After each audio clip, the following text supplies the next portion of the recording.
একটা বোতাম, শুধু চাপ দিলেই প্যারাশুটটা খুলে যেত, জীবনটা হয়তো বেঁচে যেত, ফিরতে পারতেন পরিবারের কাছে। কিন্তু ফ্লাইট লেফটেন্যান্ট তৌকির তা করেনি, কারণ তিনি শুধু নিজের প্রাণ নিয়ে ভাবেননি, ভেবেছিলেন নিচে থাকা মানুষদের কথা। বিমানের ইমার্জেন্সি সিস্টেম সক্রিয় থাকলেও তিনি সিট ত্যাগ করেনি। শেষ মুহূর্ত পর্যন্ত চেষ্টা করে গেছেন বিধ্বস্ত হওয়ার আগে ফাঁকা জায়গায় নিয়ে যেতে। তিনি জানতেন তার এই যুদ্ধ বিমান যদি কোনো জনবহুল এলাকায় পড়ে আরো অনেক প্রাণ যাবে। এই সাহসিকতা, এই আত্মত্যাগ কোনো শব্দে সম্পূর্ণ বর্ণনা করা যায় না। তৌকিরের যে বিমানটি বিধ্বস্ত হয়েছে সেটি ছিল বেশ পুরনো F-7BGI, একটি যুদ্ধ বিমান যার স্থান আধুনিক যুগে আর নেই। তবুও এই বাতিল বিমান দিয়ে চলছিল প্রশিক্ষণ, কারণ দুর্নীতি আজও উড়ে বেড়ায় বাংলাদেশের আকাশে, আর সেই দুর্নীতির বোঝা বয় আমাদের মতো সন্তানেরা। তৌকির আকাশে মারা যাননি, তিনি মরে গিয়েছিলেন বহু আগে।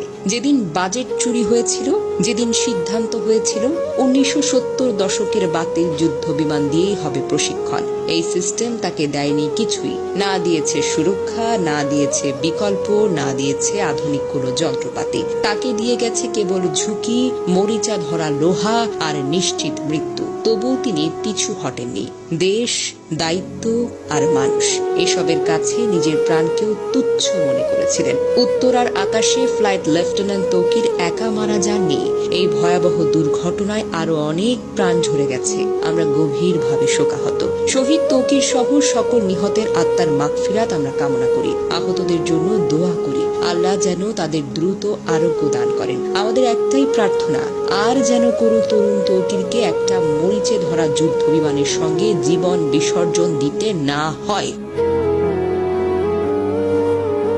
দুর্ঘটনার খবর ছড়িয়ে পড়লে বিকেল থেকে রাজশাহী নগরীর উপশহরের 3 নম্বর সেক্টরের আশ্রয় নামের ভাড়া বাড়িতে স্থানীয় বাসিন্দা ও স্বজনদের ভিড় করতে দেখা যায়। বাড়ির মালিক আতিকুল ইসলাম বলেন, ফ্লাইট লেফটেন্যান্ট তৌকির ইসলামের মা বাবা ও বোন জামাই ঢাকার উদ্দেশ্যে রওনা হওয়ার আগে তার মৃত্যুর খবর জানতেন না। পরিবারের সদস্যরা জানতেন সাগর জীবিত ও চিকিৎসাধীন রয়েছেন। তৌকির ইসলামের বড় চাচা মতিউর রহমান বলেন, ঢাকায় রওনা হওয়ার আগে তৌকিরের বাবা মাকে নিহতের খবর জানানো হয়নি। গত বছর তৌকির ইসলাম বিয়ে করেছেন। চলতি বছরের ফেব্রুয়ারি মাসে বিয়ের আনুষ্ঠানিকতা সম্পন্ন করেন। তার স্ত্রী ঢাকার ব্র্যাক ইউনিভার্সিটির একজন শিক্ষক। প্রসঙ্গত, সোমবার দুপুর 1টার পর রাজধানীর উত্তরার দুর্ঘটনায় পরে বাংলাদেশের বিমান বাহিনীর একটি প্রশিক্ষণ বিমান।